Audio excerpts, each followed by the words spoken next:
Today is August 21st, 2026, the International Day of Remembrance of and Tribute to the Victims of Terrorism. And before we dive into the deep end of policies, data, and analytical frameworks, we really need to pause and remember one crucial thing. Terrorism aims to divide us, but remembrance unites us.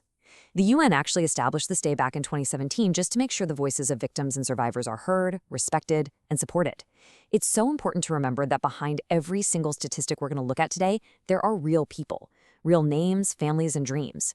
We've got to ground our understanding in that human reality first. Welcome to The Explainer. I am so thrilled you're tuning in because today we're taking an incredibly complex, globally massive geopolitical issue and we're breaking it down into a super clear, objective, and highly structured framework. We're going to look at terrorism purely analytically, figuring out its roots, measuring its devastating impacts, and crucially, unpacking the global counter strategies used to fight it. If you're a student of global affairs or grinding away for those competitive exams, this is exactly the kind of breakdown you need in your arsenal. Okay, let's take a quick look at our roadmap for today. We've got 5 main sections lined up. First, defining the core threat. Second, categorizing the root causes. Third, we'll examine the impacts and the worst-hit nations. Fourth, we'll break down the 4D plus 3C strategy. And finally, we'll wrap up with how to prepare for exams using dawn times. It's a tight, focused agenda, so let's jump right in. Section 1. Defining the core threat. What is terrorism? So before we can figure out how to stop a massive problem like this, we've got to know exactly how the global community classifies it, right? The UN baseline definition states that terrorism is the unlawful use of violence and intimidation, especially against civilians, in the pursuit of political aims. Notice where the emphasis is there. It's heavily on the unlawful use and the specific targeting of civilians. This isn't your traditional military combat between nation-states. It's a very specific, calculated method of coercion. I want you to consider this your analytical checklist. There are 3 key elements you absolutely must look for. Number 1, the violence is directed at civilians, not armed combatants. Number 2, there's some underlying political, ideological, or religious motive driving the whole thing. And number 3, the ultimate goal isn't necessarily a straight-up military victory. It's actually to create widespread fear in order to pressure governments or societies into caving to their demands. If an event ticks these 3 boxes, boom, it falls under this classification. Moving on to Section 2, categorizing the root causes. Why does it happen? To really analyze terrorism effectively, it helps to put its origins into distinct mental buckets. We can categorize these root causes into 4 main pillars.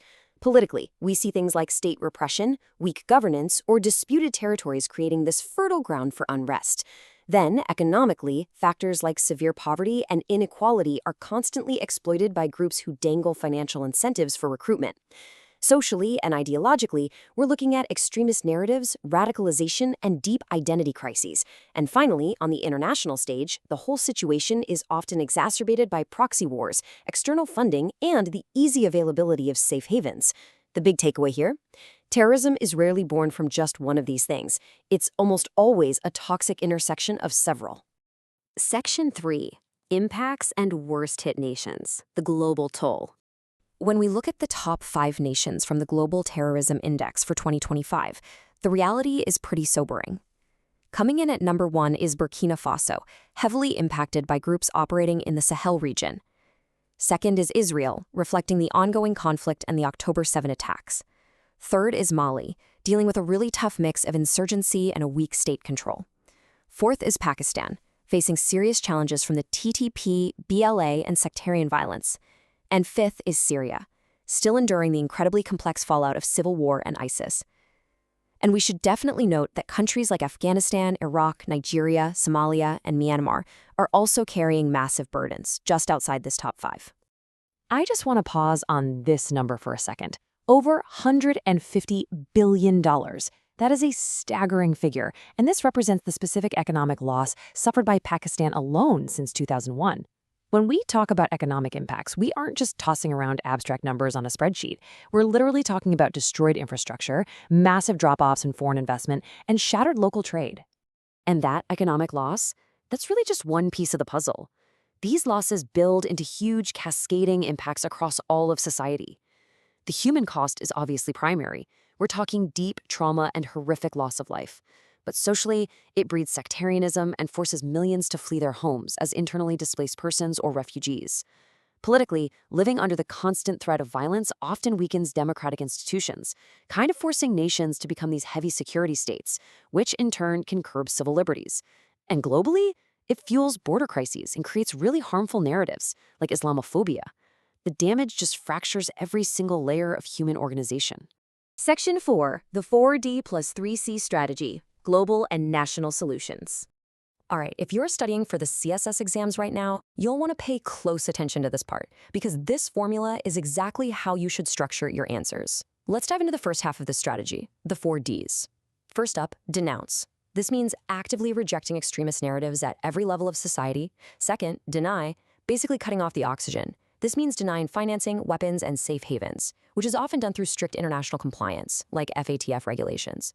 Third, deter, utilizing strong intelligence, robust law enforcement, and strict border management to actually stop attacks before they even happen.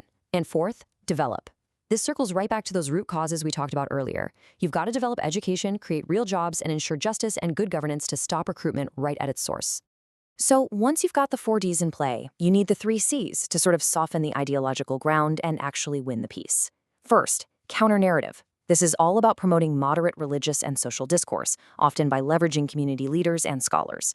Second, coordination. Look, terrorism crosses borders, so your response absolutely has to as well. We're talking regional and global cooperation through organizations like the UN, the SCO, and SARC. And finally, community engagement, providing real victim support, rehabilitation, and active de-radicalization programs to help heal society from the inside out. To ground this, if we look at Pakistan's specific application of counterterrorism strategy, we see this exact theory playing out in practice. The National Action Plan of 2014 essentially laid out the policy blueprint. Then major military operations like Zarb-e-Azb and Rud-ul-Fasad acted as the deter and deny phases by physically dismantling infrastructure. Meanwhile, institutions like NOCTA focus heavily on the coordination and intelligence side of things. It's a perfect real-world example of the exact framework we just covered. Section 5, Conclusion and Next Steps. Preparing for Success. As we start to wrap up this explainer, I want to bring us right back to where we started. The theme for this August 21st, 2026 is Remember, Honor, Stand with Victims. As you're busy studying these massive international policies and memorizing exam frameworks, please never lose sight of the fact that absolutely no political, economic, or ideological cause can ever justify terrorism. Ultimately, the entire goal of all this analysis is to protect human life.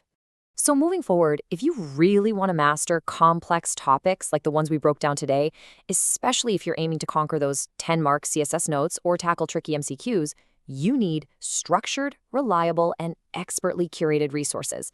You need material that doesn't just list a bunch of facts, but actually connects them logically. And that is exactly what you get with Dawn Time CSS and PMS preparation. They comprehensively cover terrorism, extremism, Pakistan's war on terror, foreign policy, and so much more, complete with super detailed notes and past paper analysis. If you found today's explainer helpful, here is your next step. Instructor Twasif Ibla Khan has designed a curriculum tailored specifically for your quest for excellence. Seriously, don't leave your exam prep up to chance. Reach out directly at 0341 1912 554 to get the premium materials you need to succeed. So be sure, at the end, subscribe Dawn Times. I'll leave you with this question to chew on. The next time a global security event hits the news, how will you apply the 4D plus